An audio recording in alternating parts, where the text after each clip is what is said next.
नमस्कार. तर अबीर गुलालचा आजचा एपिसोड म्हणजेच 13 सप्टेंबरचा एपिसोड हा खूपच छान असा दाखवला आहे.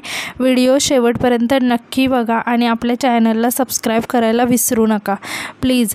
तर सुरुवातीला आपण पाहिलं की श्री आणि अगस्त्य बाप्पांसमोर हात जोडून उभे असतात. श्री बाप्पांना म्हणते की बाप्पा असं करू नको रे बाबा, तूच लक्ष ठेव आता. यावर तिला अगस्त्य म्हणतो की श्री हे कसं कळणार आहे, तू सांग मला नक्की की कसं कळणार आपल्याला. म्हणजे अगस्त्य त्या झुंबरबद्दल बोलत असतो जे धनाजीरावांच्या अंगावरती पडणार होतं आणि त्यांना कोणी मारण्याचा प्लॅनिंग केलेलं असतं हे ते शोधून काढत असतात.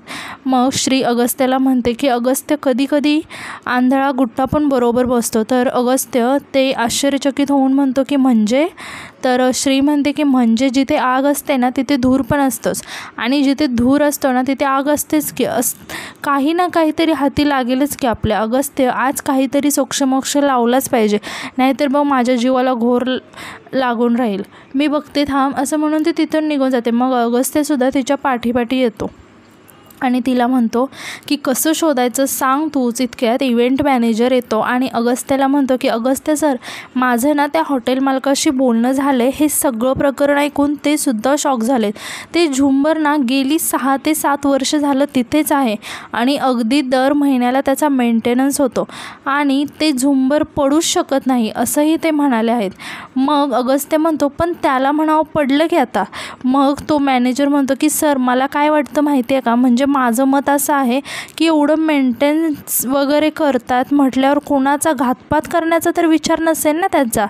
मग श्री म्हणते बघ अगस्त्य, माझा आणि त्याचा संशय एकच ठरला, मी सांगते ना तुला. मग अगस्त्य म्हणतो हे कसं काय शक्य होईल बरं, तू सांग की कसं शोधणार आहोत आपण ते. श्री म्हणते की मला काय माहीत नाही, पण आज ना याचा सोक्षमोक्ष लागलाच पाहिजे.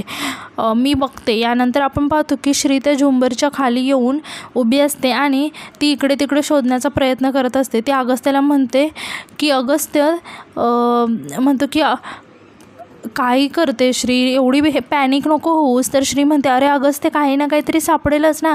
आणि अगस्त्याला म्हणते की थांब मला नीट आठवण करू दे की हे बघ तो आम्ही ऑक्शन केलं, इकडून समोरून तो आला आणि झुंबर जोराने हलत होतं म्हणून माझं लक्ष तिकडे गेलं आणि मी ताट कुणाकडे तरी दिलं आणि मी बाबा असं म्हणून बाबांना वाचवलं.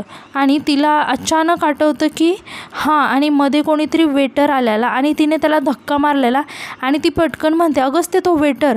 म्हणजे बघ ना अगस्त्य, बाकी सगळेजण मदतीला धावले असते की नाही, पण तो वेटर ना मुद्दामून मध्ये आला, म्हणजे मला त्याला धक्का मारून बाजूला करावं लागलं आणि मग मी बाबांना वाचवलं. अगस्त्य त्या वेटरने मुद्दाम केलं असणार असं.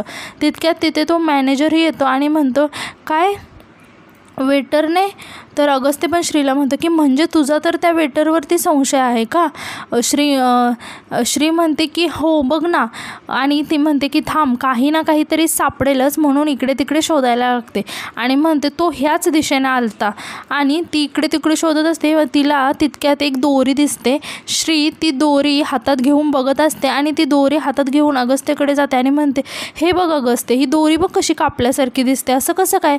मग अगस्त्यसुद्धा टेन्शनमध्ये येतो आणि म्हणतो श्री बरोबर बोलतेस ग तू, पण मला एक गोष्ट कळत नाही की कोणी केलं असेल हे सगळं, कारण सगळी आपलीच माणसं होती ना इथे. मग तो मॅनेजरसुद्धा म्हणतो बरोबर आहे सर तुमचं, तसंही हळदीला अनोळखी व्यक्ती कोणी नव्हतं, सगळे तुमचीच मंडळी होती आणि त्यापैकी असं कोण करेल शक्यच नाही आहे, पण ती व्यक्ती कोण आहे तो प्रश्न राहतोच. मग अगस्त्यसुद्धा म्हणतो की हो हेच म्हणणं आहे माझं, पण तरीसुद्धा आपण एक काम करूया, आपल्याकडे वेटरची लिस्ट आहे, फोटोज आहेत, म्हणजे तो जो कोणी असेल ना तो सापडेल आपल्याला. आणि अगस्त्य मॅनेजरला ती लिस्ट आणि फोटोज आणायला सांगतो. श्री म्हणते अगस्त्य त्या व्यक्तींना सापडलीच पाहिजे काही करून, नाही आज दोरीने उलटं टांगून खालनं मिरचीची धुरी दिली ना तर आई अंबाबाईची शपथ. ती खूपच चिडलेली असते. आणि यानंतर आपण इकडे पाहतो शुभ्रा देविका म्हणजेच गुरुमाशी बोलत असते. आता इथे गुरुमाचं पात्र म्हणजे देविका चं पात्र बदलण्यात आलेलं आहे, त्यामुळे तुम्ही थोडं कन्फ्यूज होऊ शकतात. तर शुभ्रा देविकाला म्हणते की गुरुमा तुला अक्कल नाही आहे का. म्हणजे देविका तुला अक्कल नाही आहे का, नॉक करून येता येत नाही का? तर यावरती गुरुमा म्हणते सॉरी. मग शुभ्रा तिला म्हणते की बाकी तुझं मस्त आहे गं सगळं, वेगवेगळ्या ठिकाणी वेगवेगळी रूपं, म्हणजे कधी साध्वी, कधी गुरुमा, तर कधी वेट्रेस, बहुरूपी आहेस की तू तर. मग गुरुमा तिला म्हणते की बहुरूपी नाही बनले तर मग रुपये कुठून येणार आणि तुझं काम कसं होणार, तुझी सगळी कामं एकदम टॉपची असतात हां, म्हणजे सगळं रिस्की असतं. मग शुभ्रा म्हणते की माझं काम कुठलं केलंस गं तू, युजलेस, वाचला की तू म्हातारा, कसलं काम केलं? गुरुमा म्हणते की माझं काम केलं मग तो वाचला, मी माझं काम केलं मग तो वाचला, त्यात माझी काय चूक आहे?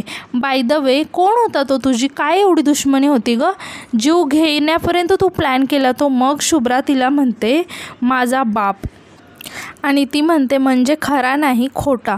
मग गुरुमा हसायला लागते आणि म्हणते की माझ्यासारखंच आहे की, तुला तर बापसुद्धा खोटा आहे.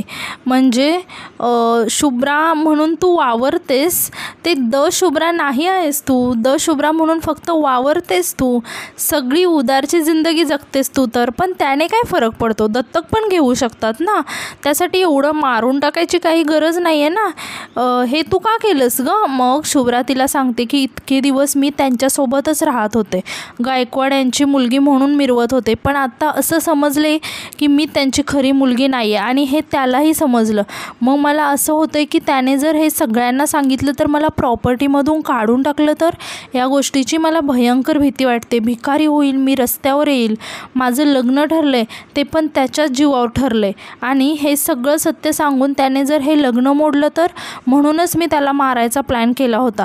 सगळ्या नशिबाचा खेळ आहे आणि त्या म्हाताऱ्याचं नशीब खूप स्ट्रॉंग आहे म्हणून वाचला तो.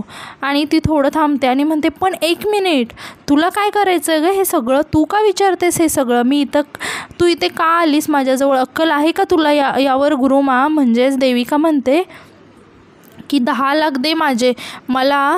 तर शुभ्रा मनातल्या मनात हळूच म्हणते की 10 लाख, 10 रुपयाची लायकी नाही आहे तुझी आणि 10 लाख मागतेस. तर गुरुमा चिडू म्हणते म्हणजे. मग शुभ्रा म्हणते की अगं थांब जरा, थोडा वेळ दे मला, देते तुला, आधी हे केस बांध. काय आहे ना, तुला गुरुमाच्या रूपामध्ये असं कोणी इथे बघितलं ना माझ्यासोबत तर खूप मोठा प्रॉब्लेम होईल, समजलं?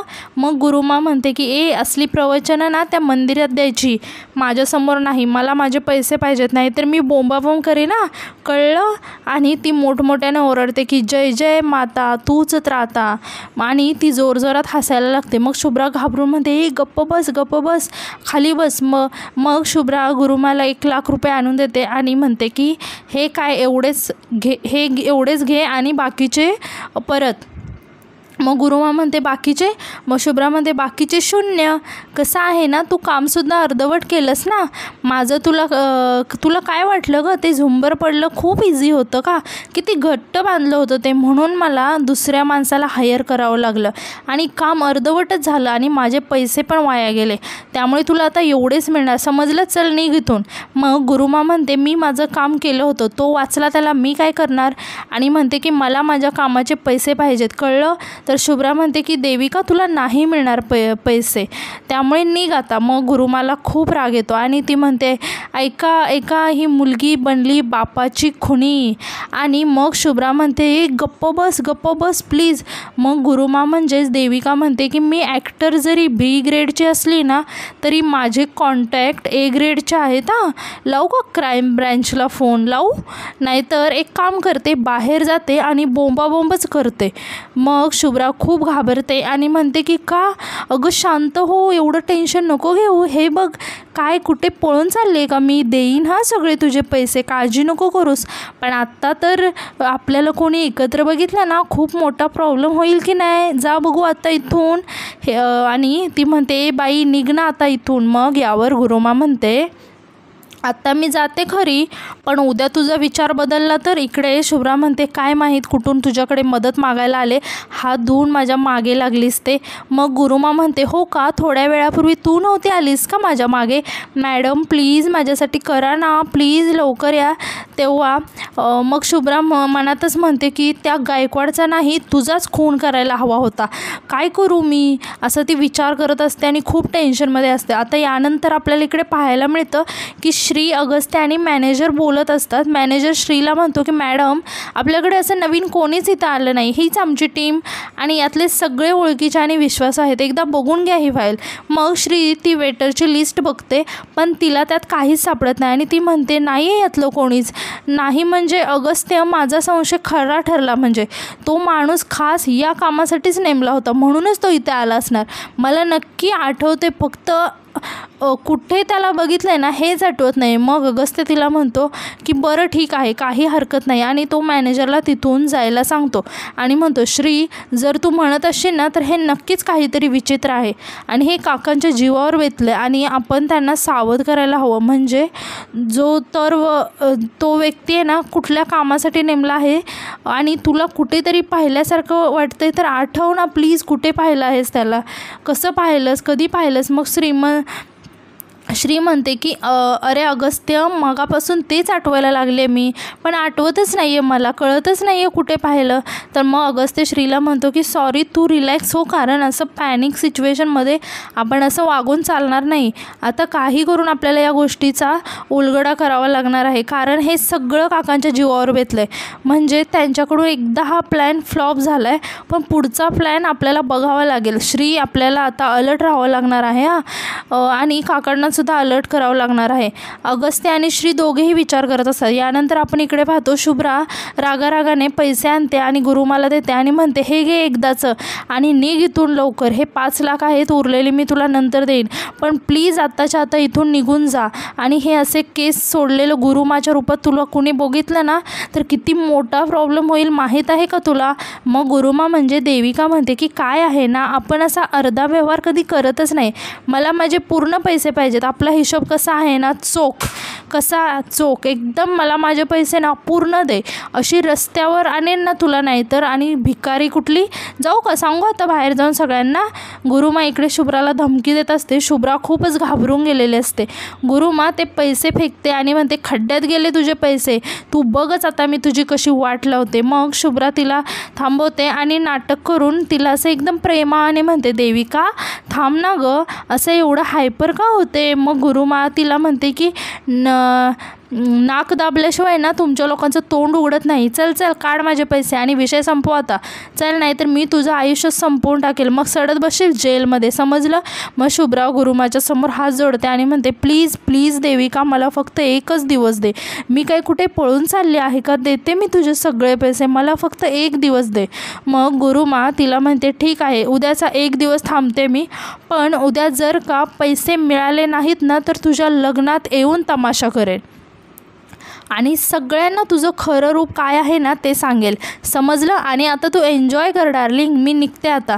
मग शुभ्रा खूप घाबरलेली असते. गुरुमा तिथून निघून जाते. यानंतर आपण इकडे पाहतो की श्री आणि तिथला स्टाफ सगळेजण बाप्पाची आरती करत असतात. श्रीला बाप्पाची आरती करत असताना ते सगळं आठवत असतं की मॅनेजरनं जे काही सांगितले. झुंबर गेले 6 ते 7 वर्ष तिथेच आहे आणि जर महिन्याला ते त्यांचा मेंटेनन्स होतो आणि ते झुंबर पडू शकत नाही. इकडे शुभ्रा खूप टेन्शनमध्ये आहे. म्हणजे असं दाखवलं आहे, खूप सुंदर असं दाखवलं आहे की इकडे श्री आरती करत असते, तिला तिच्या वडिलांची काळजी वाटते आणि इकडे मात्र शुभ्राला हे सत्य कोणाला समजून नये म्हणून तिला तिच्या वडिलांना मारून टाकायचं आहे. श्री बाप्पांची आरती करत असताना जेव्हा गोल फिरते तेव्हा तो वेटर तिथून जाताना श्रीला दिसतो आणि श्रीला आठवतं की जेव्हा ती धनाजीरावांना वाचवायला गेलेली असते तेव्हा तो वेटर मध्ये आलेला असतो. श्री बाप्पांना नमस्कार करते आणि तिथून निघून जाते त्या वेटरच्या मागे आणि त्याला म्हणून बघते की हे कपडे, हे बूट मी पाहिलं ते वेगळं होतं आणि ती तिथून जायला निघते. तेवढ्यात तिला दिसतं की गुरुमा केस सोडलेले असते आणि ती पैसे बॅगेत ठेवत असते, शुभ्राने दिलेले पैसे. श्री हे सगळे बघत असते. यानंतर गुरुमा केस बांधून टोपी बिपी घालून इकडे तिकडे बघून तिथून हळू सटकायला बघते. तितक्या श्री पळत जाऊन तिला पकडते आणि म्हणते ए कोण आहेस तू. मग गुरुमा तिला म्हणते की सोड. श्री तिची टोपी काढते तर तिचे केस सुटतात आणि श्री हे बघून खूप शॉक होते आणि जेव्हा गुरुमा पलटते श्रीच्या पायाखालची जमीनच सरकते. ती म्हणते गुरुमा आणि म्हणते अगं ढोंगीबाई, आणि तिथे पडलेली दोरी घेऊन ती गुरुमाचे हात बांधते आणि म्हणते बोल पटकन, कुणी करायला सांगितलं. गुरुमा इकडे स्वतःला सोडवण्याचा खूप प्रयत्न करत असते. ती म्हणते की सोड मला. श्री म्हणते की नाही सोडत, तुला सांग पटकन खरोखर की कुणी करायला सांगितलं तुला, हे सगळं सांग.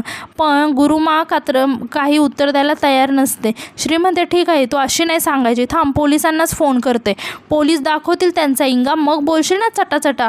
गुरुमा दयावया करत असते की नाही पोलीस नको, मी सगळं सांगते. मग श्री म्हणते मग आता पोपटासारखं बोलायचं चटाचटा, चल बोल, कुणी सांगितलं तुला हे सगळं करायला, कुणाच्या सांगण्यावरून केलंस तू हे सगळं, आणि माझ्या बाबांनी तुझं असं काय वाईट केलं गं की त्यांच्या जीवावर उठलीस ते. गुरुमा खूप घाबरलेले असते.